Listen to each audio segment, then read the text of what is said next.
ನೋಡುತ್ತೇವೆ ಈ ಒಂದು ಲೋಕದಲ್ಲಿ ಅಲ್ಲ, ಸಡಗರ ಗಡಿಬಿಡಿಗಳಿಂದ ಕೂಡಿದಂಥ ಈ ಒಂದು ಪ್ರಪಂಚದಲ್ಲಿ, ಈ ಒಂದು ಲೋಕದಲ್ಲಿ ಮನುಷ್ಯನು ವಿಶ್ರಾಂತಿಗಾಗಿ ಆತುರಿತಾ ಇದ್ದಾನೆ ಎಂಬುದಾಗಿ.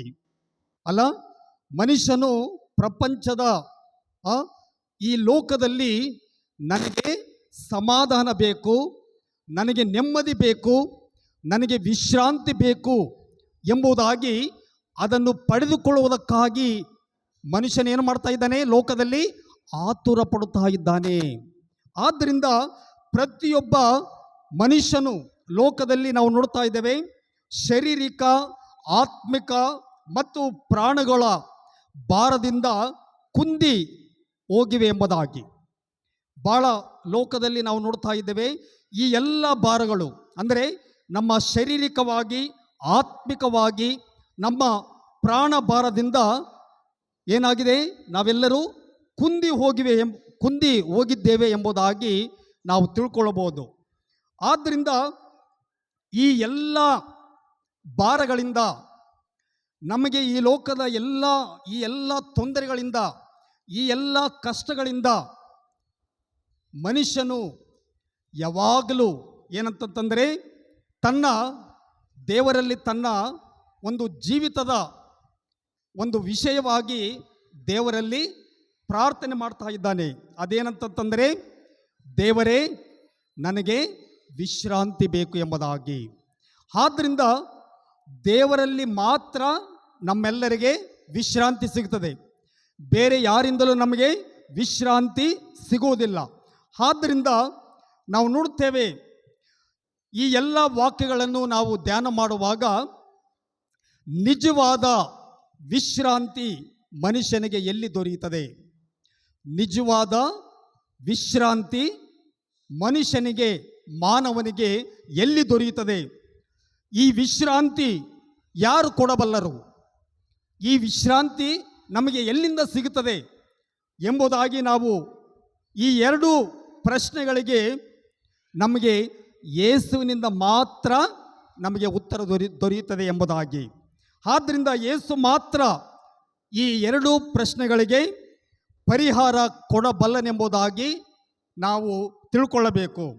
ಆದ್ದರಿಂದ ಇಲ್ಲಿ ನಾವು ನೋಡುವಾಗ ಇದೇ ಮತ್ತಾಯನ ಬರೆದ ಸುವಾರ್ತೆ 11ನೇ ಅಧ್ಯಾಯ 28ನೇ ವಚನ, ಈಗ ತಾನೇ ಓದಿದಂಥ ವಾಕ್ಯ ಭಾಗದಲ್ಲಿ ನಾವು ನೋಡ್ತಾ ಇದ್ದೇವೆ.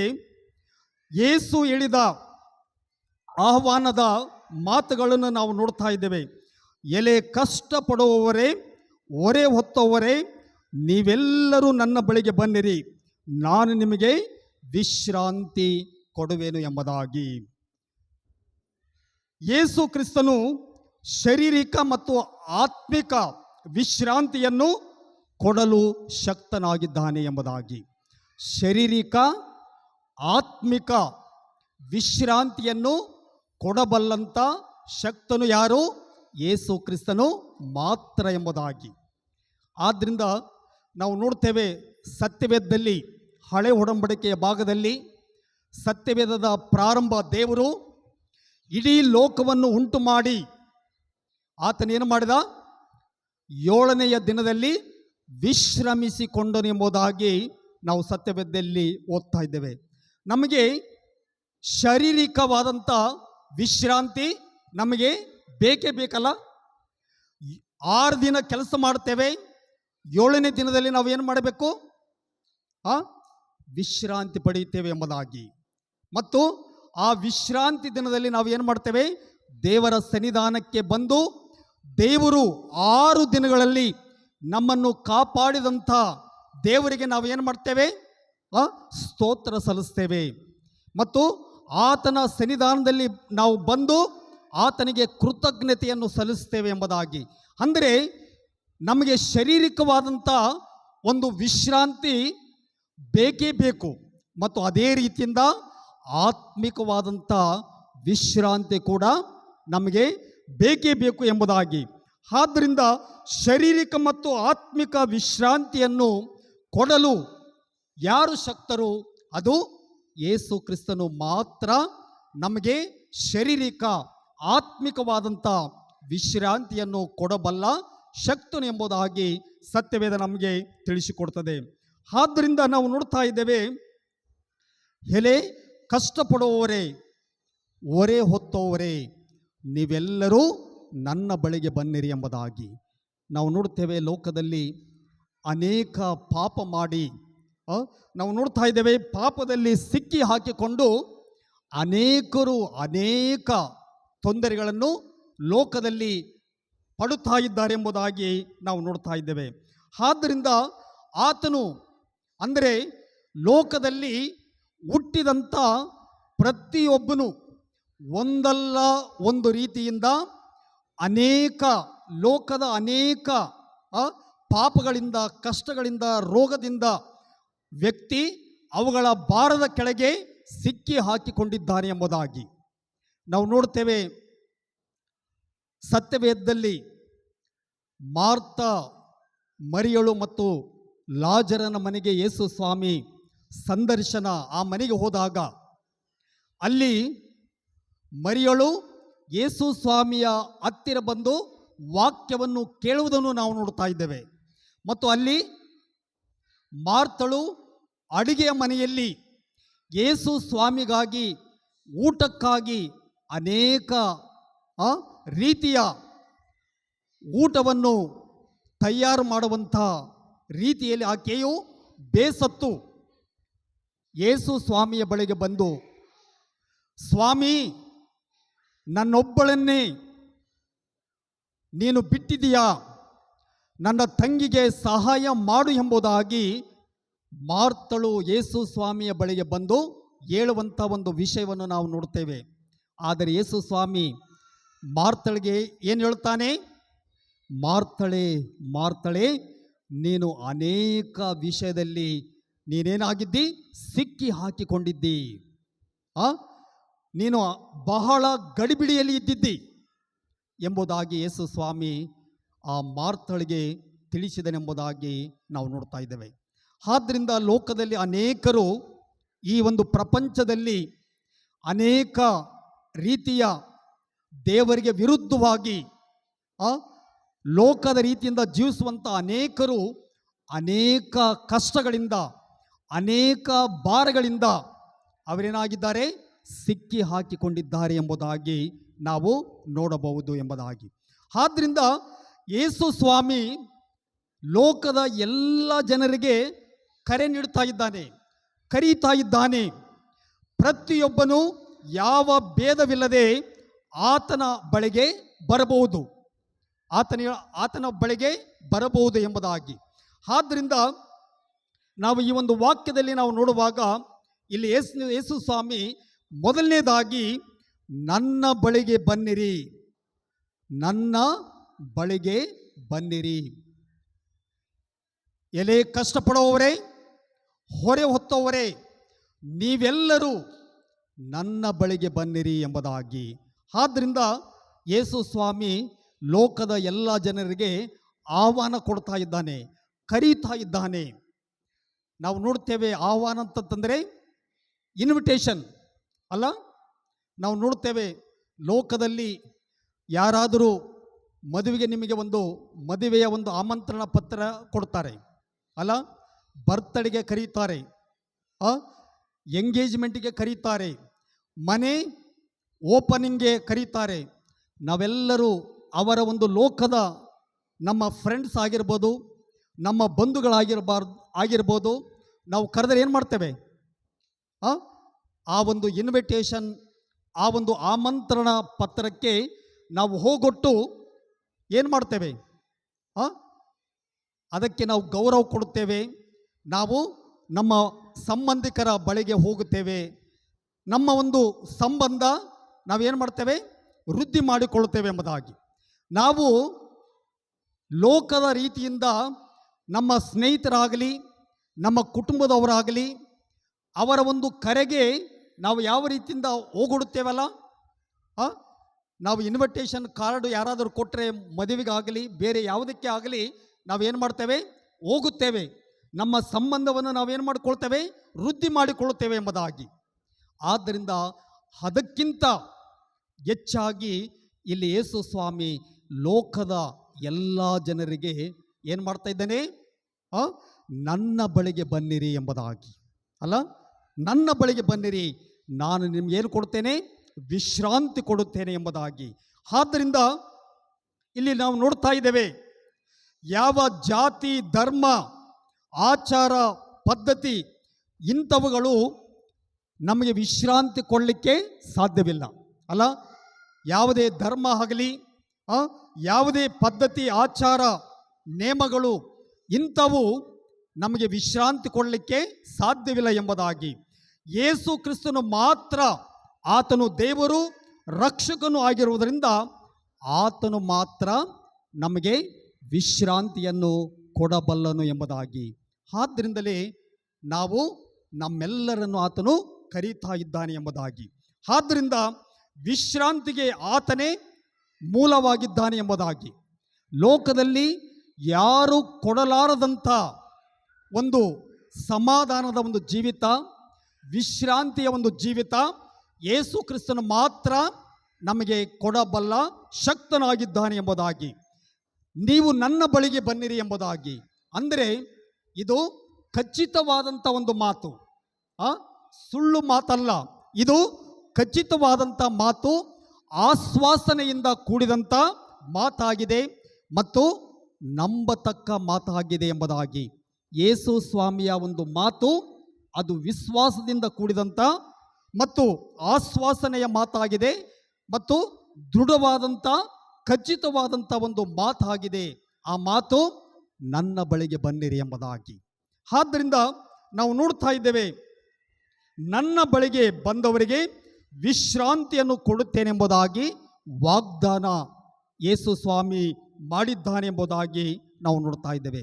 ಆದ್ದರಿಂದ ಆತನ ಬಳಿಗೆ ನಾವು ಬರಬೇಕು ಎಂಬುದಾಗಿ. ಆತನ ಬಳಿಗೆ ಬಂದರೆ ಮಾತ್ರ ನಮಗೆ ವಿಶ್ರಾಂತಿ ಸಿಗುತ್ತದೆ ಎಂಬುದಾಗಿ. ಇದು ನಂಬಿಕೆಯಿಂದ ಪಡೆದುಕೊಳ್ಳುವಂಥ ಒಂದು ವಿಶ್ರಾಂತಿ ಎಂಬುದಾಗಿ. ಆದ್ದರಿಂದ ಇಲ್ಲಿ ನಾವು ಸತ್ಯವೇದದಲ್ಲಿ ನಾವು ಅನೇಕ ವಾಕ್ಯಗಳನ್ನು ನಾವು ನೋಡುವಾಗ, ಇಬ್ರಿಯರಿಗೆ ಬರೆದ ಪತ್ರಿಕೆ 4ನೇ ಅಧ್ಯಾಯ 7ರಿಂದ 9 ವಚನ ಓದುವಾಗ, ಇಬ್ರಿಯರಿಗೆ ಬರೆದ ಪತ್ರಿಕೆ 4ನೇ ಅಧ್ಯಾಯ 7ರಿಂದ 9 ವಚನದವರೆಗೆ.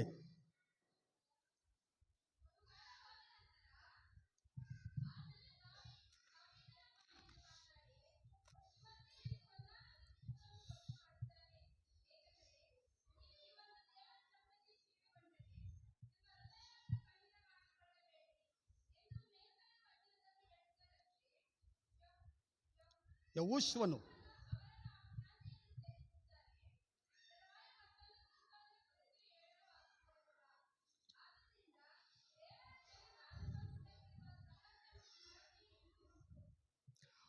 ಇಲ್ಲಿ ನಾವು ನೋಡುತ್ತೇವೆ, ನಾವು ಲೋಕದ ರೀತಿಯಲ್ಲಿ ಅನೇಕರು ಆತ್ಮಿಕವಾದಂಥ ವಿಶ್ರಾಂತಿಯನ್ನು ತಮ್ಮ ಅನುದಿನದ ಒಂದು ಜೀವಿತದಲ್ಲಿ ಪಡೆದಿರಬಹುದು ಮತ್ತು ಅನೇಕ ಕಷ್ಟಗಳನ್ನು, ಚಿಂತೆ, ತೊಂದರೆ, ರೋಗ, ಬಡತನ, ಇಕ್ಕಟ್ಟು ಇವುಗಳ ಭಾರವನ್ನು ಅನೇಕರು ಹೊತ್ತಿರಬಹುದು. ಆದರೆ ಯೇಸು ಕ್ರಿಸ್ತನು, ನೀವೆಲ್ಲರೂ ನನ್ನ ಬಳಿಗೆ ಬನ್ನಿರಿ, ನಾನು ನಿಮಗೆ ವಿಶ್ರಾಂತಿಯನ್ನು ಕೊಡುತ್ತೇನೆ ಎಂಬುದಾಗಿ ಯೇಸು ಸ್ವಾಮಿ ಹೇಳ್ತಾ ಇದ್ದಾನೆ. ಇಲ್ಲಿ ನಾವು ನೋಡ್ತೇವೆ, ಬನ್ನಿರಿ, ನಾನು ನಿಮಗೆ ವಿಶ್ರಾಂತಿಯನ್ನು ಕೊಡುತ್ತೇನೆ. ಮೊದಲನೇದಾಗಿ ನನ್ನ ಬಳಿಗೆ ಬನ್ನಿರಿ ಎಂಬುದಾಗಿ, ಮತ್ತು ಎರಡನೇದಾಗಿ ನಾನು ನಿಮಗೆ ವಿಶ್ರಾಂತಿಯನ್ನು ಕೊಡುವೆನು ಎಂಬುದಾಗಿ ನಾವು ನೋಡ್ತೇವೆ. ಇವುಗಳನ್ನು ಲೋಕದ ಅಂದರೆ ಇಲ್ಲಿ ಕಷ್ಟಗಳಿಂದ, ತೊಂದರೆಗಳಿಂದ, ಅನೇಕ ಭಾರಗಳಿಂದ ನಾವು ಜೀವಿಸುವಾಗ ಇವುಗಳ ಭಾರವನ್ನು, ಇವುಗಳ ಕಷ್ಟವನ್ನು ನಿವಾರಣೆ ಮಾಡಿಕೊಳ್ಳಿಕ್ಕೆ ನಮಗೆ ಯಾರಿಂದಲೂ ಸಾಧ್ಯವಿಲ್ಲ ಅಲ್ಲ. ನಮ್ಮ ಕಷ್ಟಗಳು, ನಮ್ಮ ರೋಗ ರುಜಿನಗಳು, ನಮ್ಮ ಸಮಸ್ಯೆಗಳು, ನಮ್ಮ ಪಾಪಮಯವಾದಂಥ ಜೀವಿತದಿಂದ ನಮ್ಮನ್ನು ನಾವು ಬಗೆಹರಿಸಿಕೊಳ್ಳಿಕ್ಕೆ ಸಾಧ್ಯವಿಲ್ಲ. ಆದ್ದರಿಂದ ಇವುಗಳನ್ನು ಬಗೆಹರಿಸುವಂಥ ಶಕ್ತನಾಗಿರುವಂಥ ಯೇಸು ಸ್ವಾಮಿಯ ಬಳಿಗೆ ನಾವು ಬರಬೇಕು ಎಂಬುದಾಗಿ.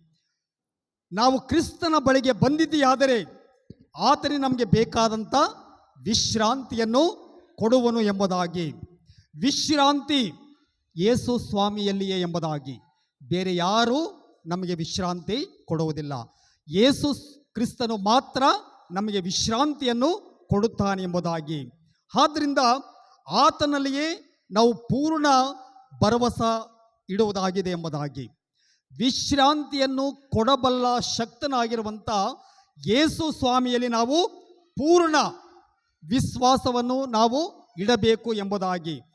ಪೂರ್ಣವಾದಂಥ ಅಂದರೆ ವಿಶ್ವಾಸವನ್ನು ನಾವು ಇಡದೆ ಹೋದರೆ, ಆತನ ಮೇಲೆ ಪೂರ್ಣವಾದಂಥ ಒಂದು ಭರವಸೆ ನಾವು ಇಡದೆ ಹೋದರೆ ಆತನಿಂದ ನಾವು ವಿಶ್ರಾಂತಿಯನ್ನು ಪಡ್ಕೊಳ್ಳಿಕ್ಕೆ ಸಾಧ್ಯವಿಲ್ಲ ಎಂಬುದಾಗಿ. ಆದ್ದರಿಂದಲೇ ಯೇಸು ಸ್ವಾಮಿ ನಾನು ನಿಮಗೆ ಏನು ಕೊಡ್ತೇನೆ, ವಿಶ್ರಾಂತಿಯನ್ನು ಕೊಡುತ್ತೇನೆ ಎಂಬುದಾಗಿ. ಆದ್ದರಿಂದ ನಾವು ಲೋಕದಲ್ಲಿ ಅನೇಕರು ಕಷ್ಟಗಳಿಂದ, ತೊಂದರೆಗಳಿಂದ, ಪಾಪಮಯ ಜೀವಿತದಿಂದ ಬಹಳ ಜನರು ಆ ಭಾರದಲ್ಲಿ ಏನಾಗಿದ್ದಾರೆ, ಸಿಕ್ಕಿ ಹಾಕಿಕೊಂಡಿದ್ದಾರೆ ಎಂಬುದಾಗಿ. ಆದ್ದರಿಂದ ಆ ಭಾರಗಳನ್ನು, ಆ ಕಷ್ಟಗಳನ್ನು ನೀಗಿಸುವಂಥ ಯೇಸು ಸ್ವಾಮಿಯ ಬಳಿಗೆ ನಾವು ಬರಬೇಕು ಎಂಬುದಾಗಿ. ಆದ್ದರಿಂದ ನಾವು ಯೇಸು ಕ್ರಿಸ್ತನ ಆಹ್ವಾನವನ್ನು ನಾವು ಅಂಗೀಕರಿಸಿ ಆತನ ಮಾತಿಗೆ ನಾವು ಬೆಲೆ ಕೊಟ್ಟು ಆತನ ಬಳಿಗೆ ಬಂದಿದೆಯಾದರೆ ಆತನಿಂದ ನಾವು ಏನು ಮಾಡ್ತೇವೆ, ಶಾರೀರಿಕವಾಗಿ ಆತ್ಮಿಕವಾಗಿ ನಾವು ವಿಶ್ರಾಂತಿಯನ್ನು, ನೆಮ್ಮದಿಯ ಜೀವಿತವನ್ನು, ಸಮಾಧಾನದ ಒಂದು ಜೀವಿತವನ್ನು ನಾವು ಪಡೆದುಕೊಳ್ಳುತ್ತೇವೆ ಎಂಬುದಾಗಿ. ಮತ್ತು ಮೂರನೇದಾಗಿ ನಾವು ನೋಡ್ತೇವೆ, ವಿಶ್ರಾಂತಿಯು ನಂಬಿಕೆಯ ಮೂಲಕ ಕ್ರಿಸ್ತನಿಂದ ನಮಗೆ ದೊರೆಯುತ್ತದೆ ಎಂಬುದಾಗಿ. ನಂಬಿಕೆ ಇಲ್ಲದೆ ಹೋದರೆ ನಾವು ಕ್ರಿಸ್ತನಿಂದ ವಿಶ್ರಾಂತಿಯನ್ನು ಪಡೆದುಕೊಳ್ಳಿಕ್ಕೆ ಸಾಧ್ಯವಿಲ್ಲ ಎಂಬುದಾಗಿ. ಆದ್ದರಿಂದ ನಾವು ಯಾವಾಗಲೂ ಕ್ರಿಸ್ತನ ಬಳಿಗೆ ಬಂದು ಆತನ ಒಂದು ವಿಶ್ರಾಂತಿಯಲ್ಲಿ ನಾವು ಸೇರಬೇಕಾದರೆ ನಮಗೆ ಪರಿಪೂರ್ಣವಾದಂಥ ನಂಬಿಕೆ ಇರಬೇಕು ಎಂಬುದಾಗಿ. ಆದ್ದರಿಂದ ನಾವು ಅನೇಕ ಸಾರಿ ಸಂದೇಹ ಪಟ್ಟರೆ ನಾವು ಅನೇಕ ಈ ಲೋಕದ ಕಳವಳಕ್ಕೆ ನಾವು ಗುರಿಯಾಗುತ್ತೇವೆ ಎಂಬುದಾಗಿ. ಮತ್ತು ಮನಸ್ಸಿಗೆ ನೆಮ್ಮದಿ ಇಲ್ಲದಂಥ ಒಂದು ಜೀವಿತಕ್ಕೆ ನಾವು ಕಾಲಿಡುತ್ತೇವೆ ಎಂಬುದಾಗಿ. ಆದ್ದರಿಂದ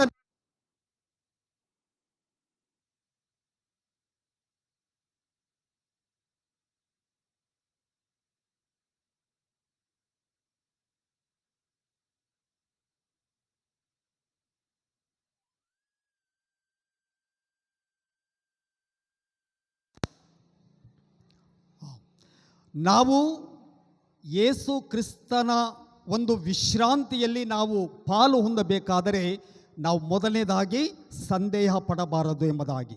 ಒಂದು ವೇಳೆ ಸಂದೇಹ ಪಟ್ಟರೆ ನಾವು ಆತನ ವಿಶ್ರಾಂತಿಯನ್ನು, ಆತನು ನಮಗೆ ಕೊಡುವಂಥ ನೆಮ್ಮದಿಯ, ಶಾಂತಿಯ ಒಂದು ಜೀವಿತವನ್ನು ನಾವೇನು ಮಾಡ್ತೇವೆ, ಕಳೆದುಕೊಳ್ಳುತ್ತೇವೆ ಎಂಬುದಾಗಿ.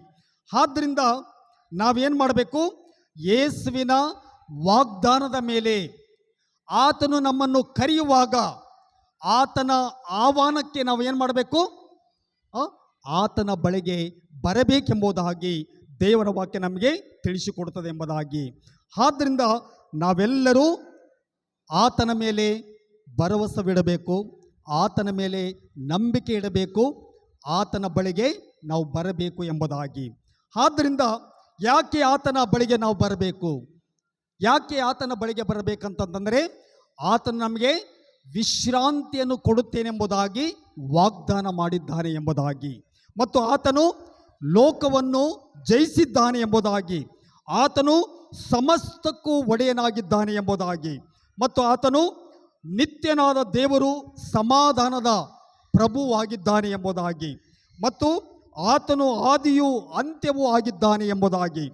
ಮತ್ತು ನಂಬಿಕೆಯಿಂದ ಆತನ ಬಳಿಗೆ ಬಂದಿದೆಯಾದರೆ ನಾವು ಏನಾಗ್ತೇವೆ, ಆತನ ವಿಶ್ರಾಂತಿಯಲ್ಲಿ ನಾವು ಏನಾಗ್ತೇವೆ, ಪಾಲು ಹೊಂದುತ್ತೇವೆ ಎಂಬುದಾಗಿ ದೇವರ ವಾಕ್ಯ ನಮಗೆ ಸ್ಪಷ್ಟವಾಗಿ ತಿಳಿಸಿಕೊಡ್ತಾ ಇದೆ ಎಂಬುದಾಗಿ.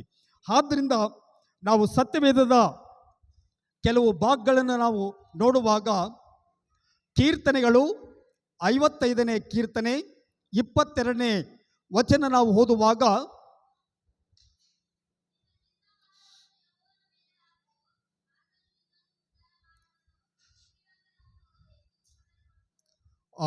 ಇಲ್ಲಿ ನಾವು ನೋಡ್ತಾ ಇದ್ದೇವೆ, ನಮ್ಮ ಈ ಲೋಕದ ಚಿಂತಾ ಭಾರವನ್ನು ನಾವು ಯಾರ ಮೇಲೆ ಹಾಕಬೇಕು?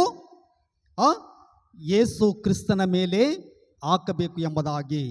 ಆತನು ಮಾತ್ರ ನಮ್ಮ ಈ ಲೋಕದ ಎಲ್ಲ ಚಿಂತಾ ಭಾರ ಆತನು ಮಾತ್ರ ನಮ್ಮಿಂದ ತೆಗೆಲಿಕ್ಕೆ ಶಕ್ತನಾಗಿದ್ದಾನೆ ಎಂಬುದಾಗಿ ದೇವರ ವಾಕ್ಯ ನಮಗೆ ತಿಳಿಸಿಕೊಡ್ತಾ ಇದೆ. ಆದ್ದರಿಂದ ನಾವು ಆತನ ಬಳಿಗೆ ಬರಬೇಕು ಎಂಬುದಾಗಿ. ಆದ್ದರಿಂದ ನಾವು ಆತ್ಮಿಕವಾದಂಥ ವಿಶ್ರಾಂತಿಯನ್ನು ನಾವು ಪಡೆದುಕೊಳ್ಳಬೇಕಾದರೆ ಏನು ಮಾಡಬೇಕು? ಆತ್ಮಿಕವಾದಂಥ ವಿಶ್ರಾಂತಿಯನ್ನು ನಾವು ಪಡೆದುಕೊಳ್ಳಬೇಕಾದರೆ ಏನು ಮಾಡಬೇಕೆಂಬುದಾಗಿ ಸತ್ಯವೇದದಲ್ಲಿ ನಾವು ಓದುವಾಗ ಯಾಕೋಬನು ಬರೆದ ಪತ್ರಿಕೆ 4ನೇ ಅಧ್ಯಾಯ 8ನೇ ವಚನ ಓದುವಾಗ ಯಾಕೋಬ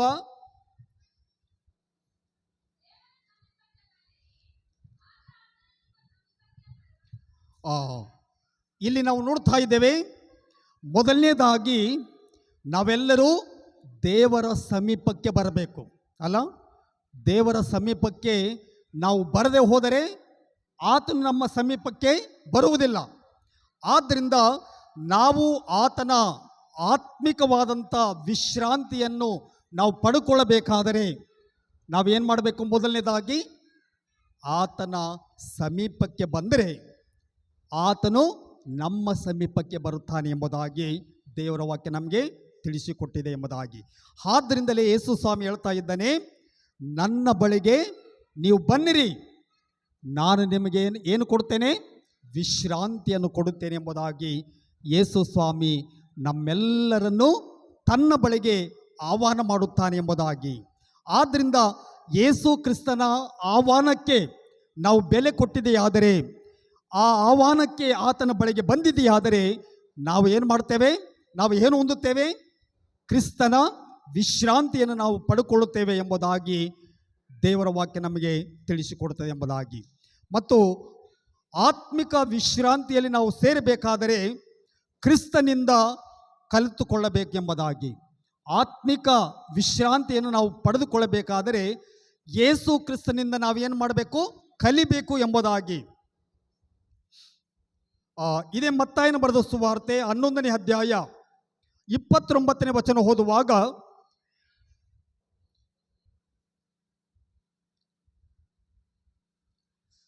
ಮತ್ತಾಯ 11:29ನೇ ವಚನ,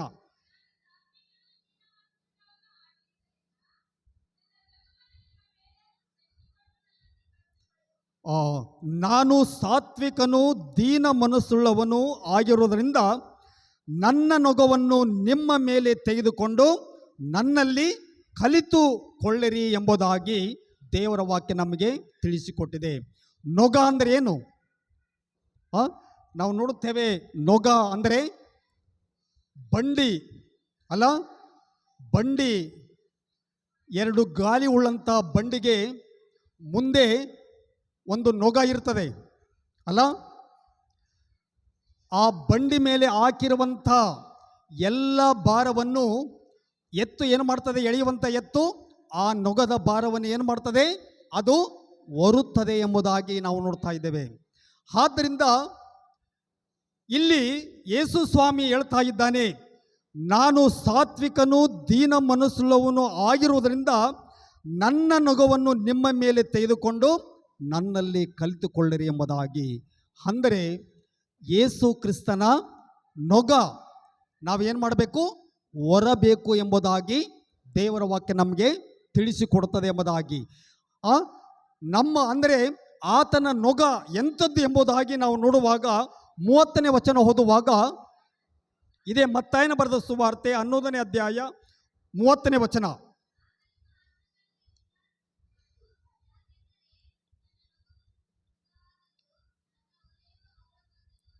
ಆ, ಇಲ್ಲಿ ನಾವು ನೋಡ್ತಾ ಇದ್ದೇವೆ, ನಾನು ಸಾತ್ವಿಕನೂ ದೀನ ಮನಸ್ಸುಳ್ಳವನೂ ಆಗಿರುವುದರಿಂದ ನನ್ನ ನೊಗವನ್ನು ನಿಮ್ಮ ಮೇಲೆ ತೆಗೆದುಕೊಂಡು ನನ್ನಲ್ಲಿ ಕಲಿತುಕೊಳ್ಳಿರಿ, ಆಗ ನಿಮ್ಮ ಆತ್ಮಗಳಿಗೆ ವಿಶ್ರಾಂತಿ ಸಿಗುವುದು.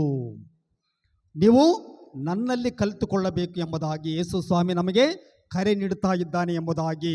ಆದ್ದರಿಂದ ಯಾಕೆಂದರೆ ನನ್ನ ನೊಗವು ಮೃದುವಾದದ್ದು, ನನ್ನ ನೊಗವು ಹಗುರವಾದದ್ದು ಎಂಬುದಾಗಿ. ಆದ್ದರಿಂದ ನಾವು ನೋಡ್ತಾ ಇದ್ದೇವೆ, ಯೇಸು ಕ್ರಿಸ್ತನ ಬಳಿಗೆ ಬಂದು ಆತನ ನೊಗವನ್ನು ನಾವು ಹೊರಬೇಕು ಎಂಬುದಾಗಿ.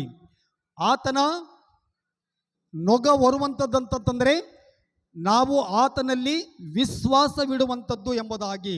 ಆತನ ಹೆಜ್ಜೆಜ್ಜಾಡಿಯಲ್ಲಿ ಆತನ ವಾಕ್ಯವನ್ನು ಧ್ಯಾನಿಸಿ ತಿಳ್ಕೊಂಡು ವಾಕ್ಯದಂತೆ ನಡೆಯುವಂಥ ಒಂದು ನೊಗ ಅದು ಬಹಳ ಮೃದುವಾದದ್ದು ಎಂಬುದಾಗಿ. ಆ ನೊಗ ಭಾರ ಇಲ್ಲದಂಥ ಒಂದು ನೊಗ ಎಂಬುದಾಗಿ ದೇವರ ವಾಕ್ಯ ನಮಗೆ ತಿಳಿಸಿಕೊಡ್ತಾ ಇದೆ. ಆದ್ದರಿಂದ ಲೋಕದಲ್ಲಿ ಅನೇಕ ಕಷ್ಟಗಳಿಗೆ, ಅನೇಕ ಇಬ್ಬಂದಿಗಳಿಗೆ, ಪಾಪಮಯವಾದಂಥ ಜೀವಿತದಲ್ಲಿ ಜೀವಿಸಿಕೊಂಡು ನೀವು ಲೋಕದ ರೀತಿಯಿಂದ ನೀವು ಆ ಒಂದು ಭಾರವನ್ನು ಹೊತ್ತುಕೊಂಡು ನೀವು ಲೋಕದ ಪಾತಾಳಕ್ಕೆ ನೀವು ಹೋಗ್ತಾ ಇದ್ದೀರಿ. ಅದು ನಿಮ್ಮನ್ನು ಮೇಲಕ್ಕೆ ತರುವುದಿಲ್ಲ. ಆದ್ದರಿಂದ ನನ್ನ ನೊಗವು ಏನಾಗಿದೆ? ಮೃದುವಾಗಿದೆ. ನನ್ನ ನೊಗವು ಏನಾಗಿದೆ? ಹಗುರವಾಗಿದೆ. ಆದ್ದರಿಂದ ನೀವು ನನ್ನ ಒಂದು ಬಳಿಗೆ ಬಂದಿದೆಯಾದರೆ ಆ ನನ್ನ ನೊಗವನ್ನು ನೀವು ಹೊತ್ತುಕೊಂಡು ನನ್ನಲ್ಲಿ ನೀವೇನು ಮಾಡಬೇಕು? ಕಲಿತುಕೊಳ್ಳಬೇಕು ಎಂಬುದಾಗಿ. ನೊಗ ಅನ್ನುವಂಥದ್ದು ಏನಂತಂದರೆ, ಆತನ ನೊಗ ಅನ್ನುವಂಥದ್ದು ಮೃದುವಾದದ್ದು, ಹಗುರವಾದದ್ದು ಎಂಬುದಾಗಿ.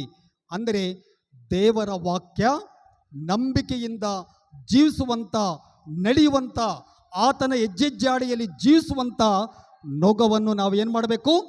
ಒತ್ತಿದೆಯಾದರೆ, ಅದನ್ನು ಸ್ವೀಕಾರ ಮಾಡಿದೆಯಾದರೆ ನಮಗೇನು ಸಿಗ್ತದೆ? ವಿಶ್ರಾಂತಿ ಸಿಗುತ್ತದೆ ಎಂಬುದಾಗಿ. ಶಾರೀರಿಕವಾದಂಥ ಒಂದು ವಿಶ್ರಾಂತಿ, ಆತ್ಮಿಕವಾದಂಥ ವಿಶ್ರಾಂತಿ ಆತನಿಂದ ನಾವು ಪಡ್ಕೊಳ್ಳುತ್ತೇವೆ ಎಂಬುದಾಗಿ ಸತ್ಯವೇದ ನಮಗೆ ಸ್ಪಷ್ಟವಾಗಿ ತಿಳಿಸಿಕೊಡುತ್ತದೆ ಎಂಬುದಾಗಿ. ಆದ್ದರಿಂದ ಇಲ್ಲಿ ನಾವು ದಾವೀದನು ಬರೆದಂಥ ಒಂದು ಕೀರ್ತನೆ 119ನೇ ಕೀರ್ತನೆ 165ನೇ ವಚನ ಓದುವಾಗ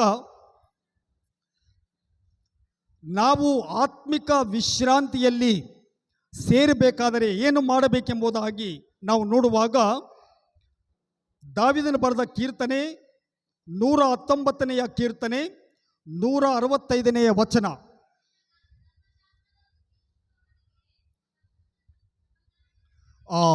ಇಲ್ಲಿ ನಾವು ನೋಡ್ತಾ ಇದ್ದೇವೆ, ನಿನ್ನ ಧರ್ಮಶಾಸ್ತ್ರವನ್ನು ಪ್ರೀತಿಸುವವರಿಗೆ ಸಂಪೂರ್ಣ ಸಮಾಧಾನ ಇರುತ್ತದೆ ಎಂಬುದಾಗಿ. ಅಂದರೆ ದೇವರ ವಾಕ್ಯಗಳನ್ನು ಕೇಳಿಸಿಕೊಳ್ಳುವುದು ಮಾತ್ರವಲ್ಲದೆ ಅದನ್ನು ಅನುಸರಿಸಿ ನಡೆಯುವಂಥವರಿಗೆ ದೇವರಿಂದ ವಿಶ್ರಾಂತಿ ಅನ್ನುವಂಥ ಸಮಾಧಾನ, ಆತನ ಸನ್ನಿಧಾನ ಅನ್ನುವಂಥದ್ದು ನಮಗೆ ಸಿಗುತ್ತದೆ ಎಂಬುದಾಗಿ ದೇವರ ವಾಕ್ಯ ನಮಗೆ ತಿಳಿಸಿಕೊಡುತ್ತದೆ ಎಂಬುದಾಗಿ. ಆದ್ದರಿಂದ ನಾವೆಲ್ಲರೂ ಆತನ ಬಳಿಗೆ ಬರಬೇಕು. ಆತನ ಬಳಿಗೆ ಬರದೆ ಹೋದರೆ, ಆತನ ಆಹ್ವಾನವನ್ನು ನಾವು ತಿರಸ್ಕಾರ ಮಾಡಿದೆಯಾದರೆ ಆತನ ಒಂದು ವಿಶ್ರಾಂತಿಯನ್ನು ನಾವು ಪಡ್ಕೊಳ್ಳಿಕ್ಕೆ ಸಾಧ್ಯವಿಲ್ಲ ಎಂಬುದಾಗಿ.